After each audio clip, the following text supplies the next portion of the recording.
Study IQ IAS, अब तैयारी हुई affordable. Ancient maritime trade routes to modern roots.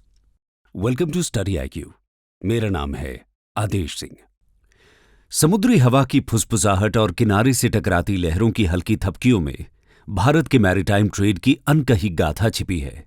जी हां, भारत के मैरीटाइम ट्रेड रूट्स का एक ऐसा सुनहरा इतिहास है जो हजारों साल पुराना है, जो न केवल भारत के भाग्य को आकार देता है बल्कि ग्लोबल कॉमर्स को भी बहुत हद तक अफेक्ट करता है। प्राचीन काल से लेकर आधुनिक युग तक इन रूट्स ने दुनिया के दूसरे क्षेत्रों के साथ भारत के आर्थिक और सांस्कृतिक आदान प्रदान में महत्वपूर्ण भूमिका निभाई है। इंडियन ओशन में इंडिया की सेंट्रल पोजीशन की वजह से इंडस वैली की एंशिएंट सिविलाइजेशन से लेकर ग्लोबलाइजेशन के आधुनिक युग तक इंडिया हमेशा से ही इस रीजन के सी रूट्स का एपिसेंटर रहा है। साथ ही साथ इसका तीनों ओर से समुद्र से घिरा होना इंडियन इकोनॉमी और मैरीटाइम ट्रेड के लिए काफी बेनिफिशियल रहा है। अगर हम 2021 के आंकड़े देखें तो वॉल्यूम के हिसाब से इंडिया का 95% इंटरनेशनल ट्रेड सी ट्रांसपोर्ट के जरिए ही किया जाता है। इसीलिए इसके इंपॉर्टेंस को समझते हुए इंडिया के 9 स्टेट्स और 4 यूनियन टेरिटरीज में फैली इसकी 7,516 किलोमीटर की कोस्ट लाइन पर 13 मेजर पोर्ट्स और 200 से ज्यादा माइनर पोर्ट्स डिवेलप किए गए हैं।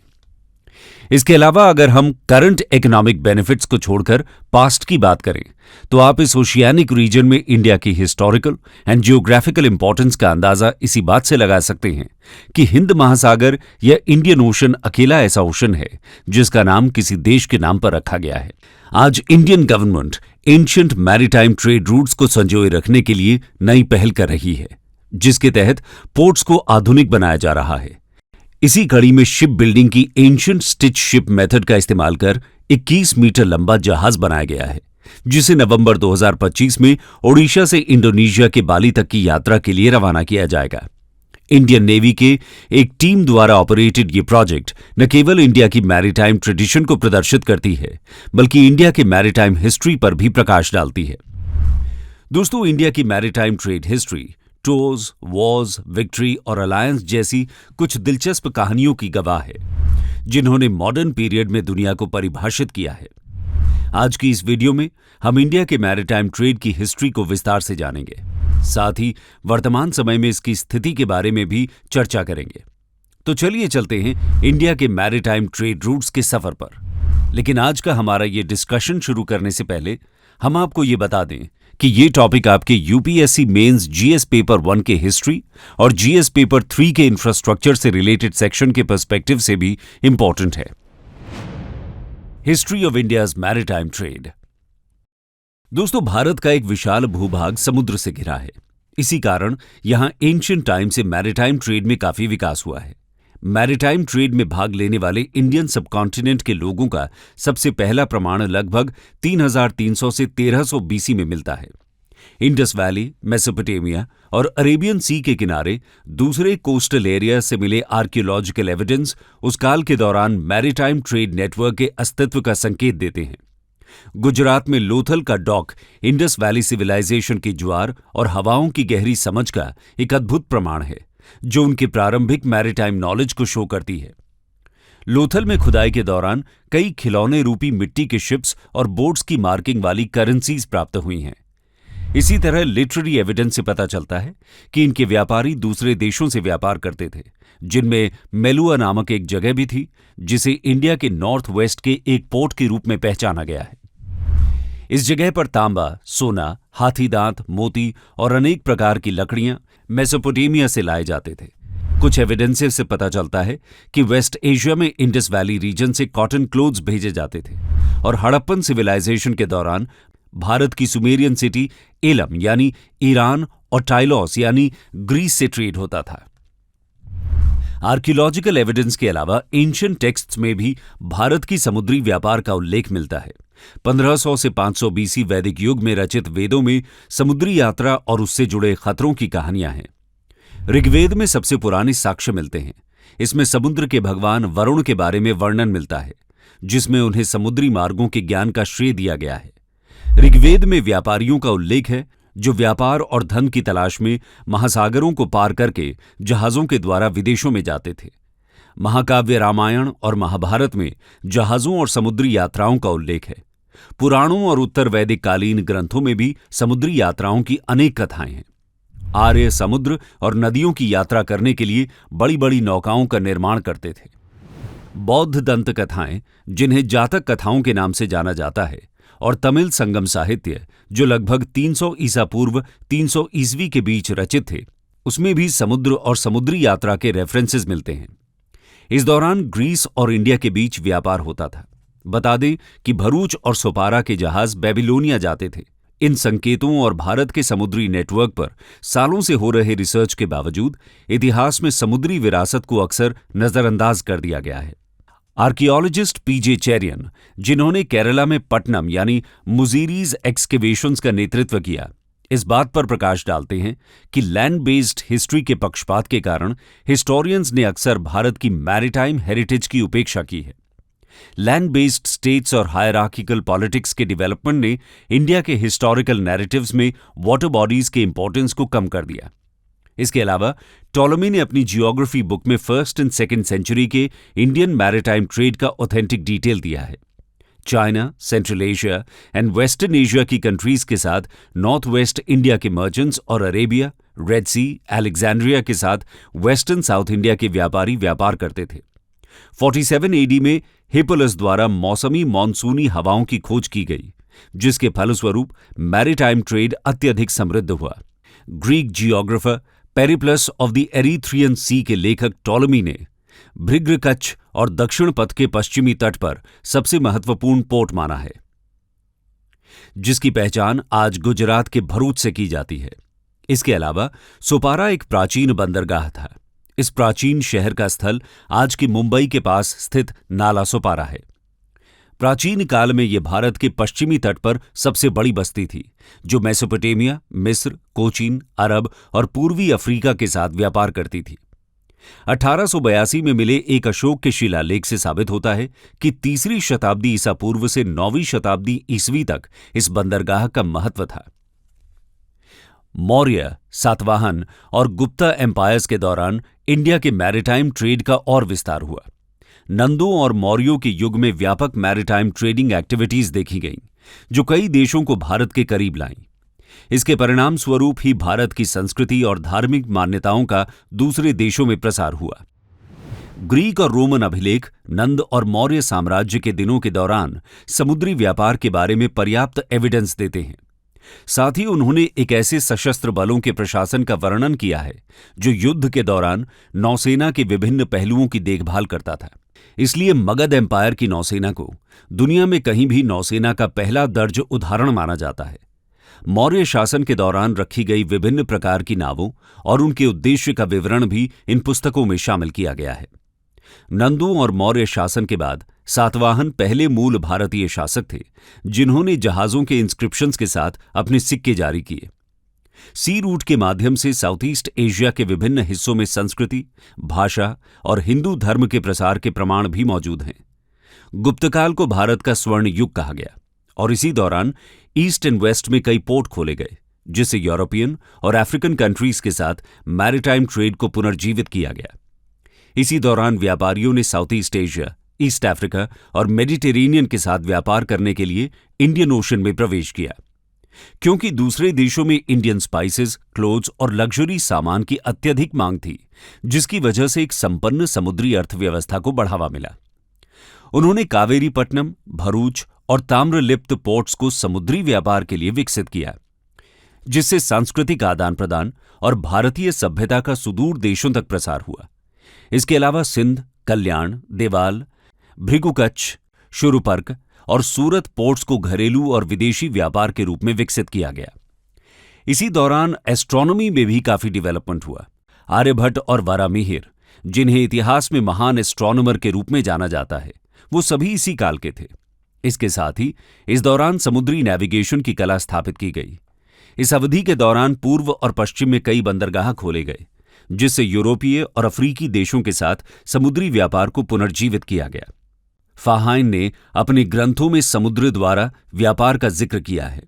इस काल में इंडिया में व्यापार मलय प्रायद्वीप, श्रीलंका, चीन, मिस्र, ईरान से पूर्वी और पश्चिमी कोस्टल पोर्ट्स के द्वारा होता था।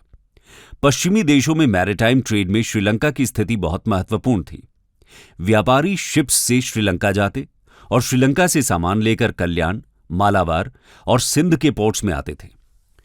एक अन्य चीनी यात्री हायुन सांग, जिसने 633 से 645 ईस्वी के बीच भारत का दौरा किया था, उन्होंने गुप्तकाल के दौरान समुद्री व्यापार का उल्लेख किया है। Medieval glory and global relation. मध्ययुगीन काल में भारत का समुद्री व्यापार चरम पर था। हिंद महासागर एक हलचल भरी व्यापार झील में बदल गया था, जिसके केंद्र में भारत था। चोल साम्राज्य हिंद महासागर में एक प्रमुख नौसैनिक शक्ति के रूप में उभरा। चोल राजवंश ने एक विशाल समुद्री साम्राज्य की स्थापना की, जिसने पूरे दक्षिण पूर्व एशिया में अपना प्रभाव बढ़ाया और प्रमुख ट्रेड रूट्स को कंट्रोल किया। चोल राजवंश के दौरान एक्सटेंसिव मैरीटाइम ट्रेड मौजूद था और क्वार्टर्स, वेयरहाउसेस और वर्कशॉप्स के साथ नए पोर्ट स्थापित किए गए। शक्तिशाली नौसेना का समर्थन करने के लिए इंडियन कोस्ट के किनारे शिप रिपेयर यार्ड, वॉर्फ और लाइट हाउसेस बनाए गए, जो इनके मर्चेंट शिप्स को प्रोटेक्ट करते थे। नागपट्टनम, कोल्लम एंड ममल्लापुरम जैसे पोर्ट्स ने चोला मैरीटाइम नेटवर्क में महत्वपूर्ण लिंक के रूप में कार्य किया, जिससे पड़ोसी क्षेत्रों के साथ व्यापार और सांस्कृतिक आदान प्रदान को बढ़ावा मिला। जापानी अभिलेखों से पता चलता है कि कालीधरा से होकर जापान गए 2 भारतीयों ने जापान में पहली बार कपड़ा प्रचलित किया था। ये बात चीन सागर में भारतीयों की उपस्थिति को प्रमाणित करती है।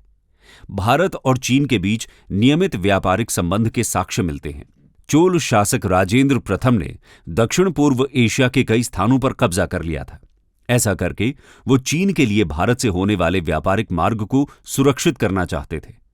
1019 ईस्वी के दौरान राजेंद्र प्रथम के दौरान तंजौर अभिलेख में चीनी स्वर्ण के दान का उल्लेख चोल साम्राज्य और चीन के बीच व्यापारिक संबंधों की पुष्टि करता है।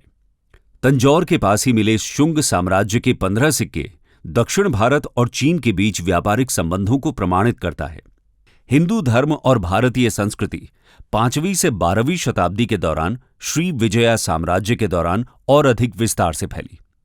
उन्होंने हिंदू धर्म और भारतीय संस्कृति को भारत के पूर्वी समुद्री तट और सुदूर पूर्व के बीच सुमात्रा, बर्मा, मलय पेनिनसुला, जावा, थाईलैंड और इंडो चाइना जैसे दूर दराज के क्षेत्रों तक फैलाया। 10वीं शताब्दी के अंत में चोलों, तमिल राजाओं और श्री विजयों के बीच मतभेदों के कारण इस क्षेत्र में अरबों का वर्चस्व का रास्ता खुल गया। 1007 ईस्वी में चोलों ने श्री विजयों को हराया और फिर मलय प्रायद्वीप, जावा, सुमात्रा और कुछ पड़ोसी द्वीपों पर शासन किया। इधर 6th से 16th सेंचुरी के दौरान पांड्य राजवंश भी थे, जो प्रख्यात अग्निवीर और समुद्री व्यापारी थे, जिनके संबंध पश्चिम में रोमन एम्पायर और इजिप्ट से लेकर पूर्व में चीन तक फैले हुए थे। उन्होंने भारत के दक्षिणी समुद्र पर होने वाले मोती की खेती को नियंत्रित किया, जिससे उस समय के कुछ बेहतरीन मोती पैदा होते थे। 12th सेंचुरी के दौरान चेरों का ग्रीक्स और रोमन्स के साथ समृद्ध व्यापार था। उन्होंने विभिन्न नदियों के माध्यम से यात्रा की, जो अरब सागर में जाकर मिलती थी। उन्होंने अपने जहाजों को टिंडिस, आज के पेरियापट्टनम, कोच्चि के पास, और मुजिरिस, आज के पट्टनम, कोच्चि के पास, इंडियन पोर्ट से सीधे अरब के पोर्ट्स तक ले जाने के लिए मॉनसूनी हवाओं का इस्तेमाल किया। 8th सेंचुरी एडी तक अरब लोग बड़ी संख्या में व्यापारी के रूप में समुद्र के रास्ते भारत आने लगे। अरब व्यापारियों ने भारत के पश्चिमी तट पर संपन्न कमर्शियल सेंटर स्थापित करके इंडियन ओशन ट्रेड में महत्वपूर्ण भूमिका निभाई। कैलिकट, सूरत एंड एडन के पोर्ट सिटी मैरीटाइम कॉमर्स के मेट्रोपॉलिटन सेंटर बन गए, जो अरब, फारस और उससे आगे के व्यापारियों को आकर्षित करते थे। अरब नाविकों ने मसालों, वस्त्रों और कीमती धातुओं के व्यापार के लिए मॉनसूनी हवाओं का रुख किया, जिससे भारत की मैरीटाइम हेरिटेज समृद्ध हुई और इंटरकल्चरल डायलॉग को बढ़ावा मिला। समय के साथ आधुनिक पश्चिम एशिया के कई हिस्से यूरोप, दक्षिण पूर्व एशिया और भारत के बीच व्यापार के लिए फोकल पॉइंट बन गए। जल्द ही अरबों ने ट्रेड रूट्स को कंट्रोल करना शुरू कर दिया और पश्चिम और पूर्व के बीच बिचौलियों के रूप में काम किया। 900 से 1300 बीसी के समयकाल को दक्षिण पूर्व एशिया में मैरीटाइम कॉमर्स का प्रारंभिक युग माना जाता है। इस दौरान मसालों का व्यापार लगातार बढ़ता गया, जिसमें भारतीय मसाले दुनिया भर के बाजारों में महंगे दामों पर बिकते थे। मराठा इन कॉलोनियल पीरियड 1526 से 1707 एडी तक उत्तरी भारत के अधिकांश भाग पर मुगल वंश ने शासन किया। उन्होंने समुद्री मामलों पर अधिक ध्यान नहीं दिया, लेकिन 15वीं शताब्दी में इंडियन ओशन रीजन में यूरोपियन पावर्स के आगमन ने मैरिटाइम ट्रेड और कॉलोनियल एक्सपेंशन के एक नए युग की शुरुआत की। 1498 में Portuguese explorer Vasco da Gama की भारत यात्रा ने इंडियन ओशन ट्रेड में डायरेक्ट यूरोपियन पार्टिसिपेशन की शुरुआत की। वे भारतीय तटों पर आने वाले पहले यूरोपीय थे। उनके आगमन से भारत के समुद्री इतिहास में एक नया अध्याय शुरू हुआ। पुर्तगालियों के बाद डच, अंग्रेज और फ्रेंच ने भारत के समुद्र तट पर कॉलोनियल पोस्ट स्थापित की। इसके संसाधनों का दोहन किया और समुद्री व्यापार पर एकाधिकार जमा लिया। डचों ने कपड़ों के अलावा कीमती पत्थरों, नीलम, रेशम, अफीम, दालचीनी और काली मिर्च का व्यापार किया। कॉलोनियल पावर्स के बीच ट्रेड रूट्स और रिसोर्सेज पर कंट्रोल के लिए होड़ मच गई।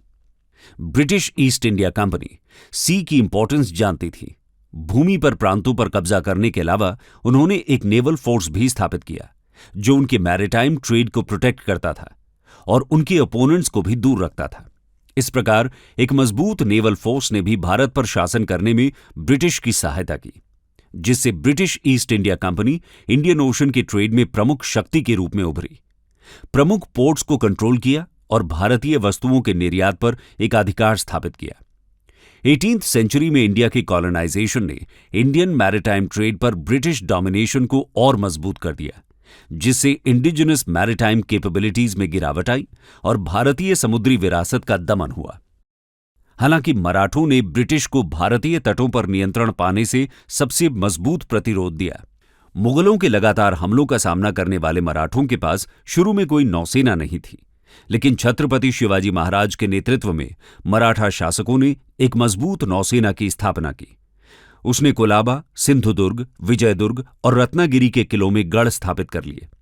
40 सालों से ज्यादा मराठों ने पुर्तगाली और ब्रिटिश दोनों को अकेले ही रोके रखा। शिवाजी के नेतृत्व में मराठा नौसेना 500 से अधिक जहाजों के साथ एक क्रूर बल के रूप में विकसित हुई, लेकिन 1680 में शिवाजी की मृत्यु के बाद मराठा नौसेना कमजोर हो गई, जिसके बाद ब्रिटिश ईस्ट इंडिया कंपनी ने हिंद महासागर के व्यापार पर अपना प्रभुत्व जमाया और आर्थिक लाभ के लिए भारत के संसाधनों का दोहन किया। भारत के कॉलोनाइजेशन ने इंडियन मैरिटाइम ट्रेड पर ब्रिटिश डोमिनियन को और मजबूत कर दिया। Indian ports global trade network में प्रमुख नोड्स के रूप में काम करने लगे। साल 1947 में भारत आजाद हो गया, जिसके बाद भारत ने मैरिटाइम ट्रेड का विस्तार किया। आइए जानते हैं आधुनिक काल में मैरिटाइम ट्रेड का विकास और पुनरुत्थान। Modern era and revival. दोस्तों, सदियों के औपनिवेशिक शोषण के बावजूद साल 1947 में स्वतंत्रता प्राप्त करने के बाद भारत ने औद्योगिकरण और आत्मनिर्भरता पर ध्यान केंद्रित किया, जिससे परिवहन के दूसरे तरीकों की तुलना में समुद्री व्यापार में गिरावट आई। हालांकि 20वीं सदी के अंत में आर्थिक सुधारों और वैश्वीकरण ने समुद्री व्यापार के पुनरुत्थान को बढ़ावा दिया, जिससे भारत वैश्विक आपूर्ति श्रृंखलाओं और व्यापार नेटवर्क में एक प्रमुख खिलाड़ी के रूप में उभरा। आज भारत दुनिया का 16th लार्जेस्ट मैरिटाइम कंट्री है। आज के समय में भारत में सी ट्रांसपोर्ट वॉल्यूम के हिसाब से 95% और वैल्यू के हिसाब से 68% ट्रेड संभालता है। भारत विश्व के टॉप 5 शिप रिसाइकलिंग कंट्रीज में से एक है और ग्लोबल शिप रिसाइकलिंग मार्केट में 30% की हिस्सेदारी रखता है। भारत शिप ब्रेकिंग इंडस्ट्री में 30% से अधिक ग्लोबल मार्केट शेयर का मालिक है और गुजरात के अलांग में भारत की लार्जेस्ट शिप ब्रेकिंग फैसिलिटी मौजूद है। दिसंबर 2021 तक भारत के पास 13,000-11,000 के ग्रोस टनेज के बेड़े की ताकत थी। हालांकि क्षमता के मामले में इंडियन फ्लीट वर्ल्ड के फ्लीट का सिर्फ 1.2% है और इकोनॉमिक सर्वे 2021-2022 के अनुसार साल 2018-19 में भारत के एग्जिम ट्रेड का केवल 7.8% कैरी करता है। वहीं साल 2017 में सरकार ने पोर्ट लेड डेवलपमेंट और लॉजिस्टिक्स इंटेंसिव इंडस्ट्रीज के डेवलपमेंट की दृष्टि से महत्वाकांक्षी सागरमाला कार्यक्रम शुरू किया, जिसका उद्देश्य भारत के पोर्ट्स को मॉडर्न बनाना, मैरिटाइम कनेक्टिविटी में सुधार करना और coastal economic development, coastal shipping and inland waterways development को बढ़ावा देना है। भारत में आज 13 मेजर और 200 नॉन मेजर और इंटरमीडिएट पोर्ट्स हैं। जवाहरलाल नेहरू पोर्ट ट्रस्ट भारत का सबसे बड़ा प्रमुख पोर्ट है, जबकि मुंद्रा सबसे बड़ा प्राइवेट पोर्ट है। मैरीटाइम इंडिया विजन 2030 ने इंडियन ओशन टेरिटरी को बढ़ावा देने के लिए 150 से अधिक पहलों की शुरुआत की है। इसके अलावा भारत की act east policy regional cooperation और इकोनॉमिक इंटीग्रेशन को बढ़ावा देते हुए साउथ ईस्ट एशिया और ईस्ट एशिया के साथ मैरीटाइम रिलेशंस को मजबूत करना चाहती है। जापान, सिंगापुर और वियतनाम जैसे देशों के साथ स्ट्रेटेजिक पार्टनरशिप इस पॉलिसी के सेंटर में है, जिससे इंडो पैसिफिक रीजन में मैरीटाइम सिक्योरिटी और ट्रेड रिलेशंस को बढ़ावा दिया जा सके। हालांकि आधुनिक युग में भारत की मैरीटाइम हेरिटेज को रिवाइव करने और इसकी स्ट्रेटेजिक सिचुएशन का लाभ उठाने में रुचि फिर से बढ़ी है। इसके साथ ही ब्लू इकोनॉमी कॉन्सेप्ट के तहत मरीन इकोसिस्टम को रिजर्व करते हुए इकोनॉमिक डेवलपमेंट को बढ़ावा देने के लिए fisheries, aquaculture, marine tourism, renewable energy और मरीन मिनरल्स सहित मरीन रिसोर्सेज के सस्टेनेबल एक्सप्लॉयटेशन को बढ़ावा दे रही है। इसके अलावा government of India port operations, logistics और सप्लाई चेन मैनेजमेंट को स्ट्रीमलाइन करने के लिए ब्लॉकचेन, इंटरनेट ऑफ थिंग्स और आर्टिफिशियल इंटेलिजेंस जैसी डिजिटल टेक्नोलॉजीज को अपना रही है। मैरीटाइम सेफ्टी एंड सिक्योरिटी को इंश्योर करने के लिए satellite based navigation systems, coastal radar networks और मैरीटाइम सर्वेलेंस टेक्नोलॉजीज के माध्यम से मैरीटाइम डोमेन अवेयरनेस बढ़ावा दे रही है। ओशंस की इकोनॉमिक पोटेंशियल को अनलॉक करने और उभरती चुनौतियों का समाधान करने के लिए मरीन साइंस एंड टेक्नोलॉजी में रिसर्च एंड इनोवेशन में इन्वेस्टमेंट कर रही है। हाल के वर्षों में इंडियन ओशन के पार स्थलों की खुदाई ने भारत के मैरीटाइम हिस्ट्री में बहुमूल्य अंतर्दृष्टि प्रदान की है। हालांकि जैसा कि प्रोफेसर स्टीवन साइडबॉथम कहते हैं, इन प्रयासों ने केवल सतह को खरोंचा है। इंडियन मैरीटाइम आर्कियोलॉजी चाइना और सिंगापुर जैसे दूसरे क्षेत्रों से पीछे है। सामान्य तौर पर भारत में आर्कियोलॉजी के क्षेत्र को बढ़ी हुई फंडिंग और मान्यता से लाभ हो सकता है। कई आशाजनक आर्कियोलॉजिकल साइट अज्ञात हैं, जो भारत के समृद्ध अतीत को उजागर करने की अनटैप्ड पोटेंशियल का प्रतिनिधित्व करते हैं। कंक्लूजन। दोस्तों, अंत में हम कह सकते हैं कि भारत की मैरीटाइम ट्रेड रूट्स विरासत, इतिहास, संस्कृति और व्यापार का खजाना है, जिसे अक्सर भूमि आधारित आख्यानों द्वारा ढक दिया गया है। अतीत की प्राचीन सभ्यताओं से लेकर वैश्वीकरण के आधुनिक युग तक भारत की समुद्री विरासत इसकी नियति को आकार दे रही है और इसके आसपास की दुनिया को प्रभावित कर रही है। प्राचीन जहाज निर्माण तकनीकों का रेस्टोरेशन और ओडिशा से बाली तक की आगामी यात्रा समुद्र के साथ भारत के स्थायी संबंध के प्रमाण के रूप में काम करती है। इन क्षेत्रों पर ध्यान केंद्रित करके भारत अपने मैरीटाइम ट्रेड रूट्स को रिवाइव कर सकता है, एक सी नेशन के रूप में अपनी स्थिति मजबूत कर सकता है और 21वीं सदी में क्षेत्रीय और वैश्विक समृद्धि में योगदान दे सकता है। क्योंकि भारत के समुद्री अतीत के रहस्यों को उजागर करने के लिए पुरातात्विक प्रयास जारी हैं। भारत विश्व के समुद्री इतिहास में अपना स्थान फिर से प्राप्त कर सकता है और अपने पूर्वजों की समुद्री यात्रा विरासत का जश्न मना सकता है और भावी पीढ़ियों को समुद्र का पता लगाने और इतिहास के पानी में नेविगेट करने के लिए प्रेरित कर सकता है। दोस्तों, इसी के साथ अपने इस वीडियो डिस्कशन को हम यहीं समाप्त करते हैं, लेकिन जाते जाते यूपीएससी एग्जामिनेशन के रेलेवेंस को देखते हुए इस टॉपिक से जुड़ा एक सवाल आपके लिए छोड़े जा रहे हैं और वो सवाल है, explore the significance of trade and commerce in driving the economic prosperity of the Mughal empire, emphasising the roles played by the silk road and Indian ocean trade. Study IQ IAS, अब तैयारी हुई अफोर्डेबल।